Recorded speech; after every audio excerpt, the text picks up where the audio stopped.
Sony's PlayStation Network was forced offline for much of Sunday by a cyber attack in what appears to be a campaign against several online gaming services. Microsoft's Xbox Live, Blizzard's Battle.net, and Grinding Gear Games are among others to have reported being disrupted over the weekend. The attacks coincided with a bomb scare involving a flight carrying a Sony executive. An American Airlines jet was diverted after a threat was made online. A warning that the flight, from Dallas-Fort Worth to San Diego, was carrying explosives was subsequently repeated by a Twitter account that had been used to claim responsibility for the online attacks. John Smedley, president of Sony Online Entertainment, had been tweeting about his firm's efforts to combat a large-scale DDoS before posting a message saying he was about to board the plane. DDoS stands for Distributed Denial of Service Attack, a technique in which many computers are used to flood an online service with requests in an attempt to overload its systems. After the threatened plane landed in Phoenix, Arizona, Mr. Smedley tweeted, "Yes, my plane was diverted. Not going to discuss more than that. Justice will find these guys." A spokeswoman for Sony said that the FBI was now investigating the diversion. However, the Bureau has yet to issue a statement of its own.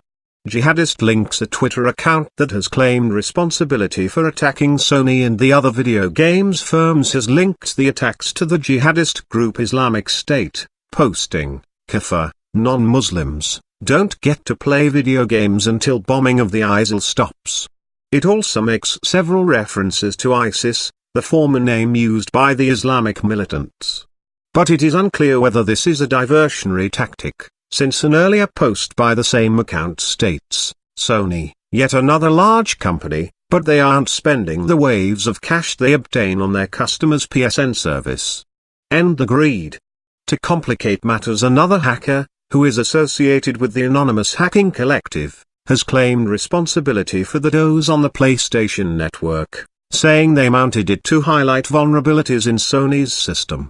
This hacker has criticized the other claims of responsibility and posted screenshots that purport to support their case. Xbox disruption. Sony's PlayStation Network was notably taken offline for more than 3 weeks in 2011 after a hack attack that compromised its members' personal details and exposed their encrypted debit and credit card accounts. However, the firm's social media manager has sought to reassure subscribers about the latest attack. "We have seen no evidence of any intrusion to the network and no evidence of any unauthorized access to users' personal information," said Schumann blogged. Xbox Live support. The Xbox Live support site continues to report problems in light of today's issue. The networks will not undergo the regularly scheduled maintenance, which was planned for Monday, August 25th. "We sincerely apologize for the inconvenience caused by this issue." Microsoft declined to comment on the root cause of disruption its rival Xbox Live online gaming service has faced. However, a message on its support site stated that Xbox One owners were experiencing server unavailability issues when trying to join other players in online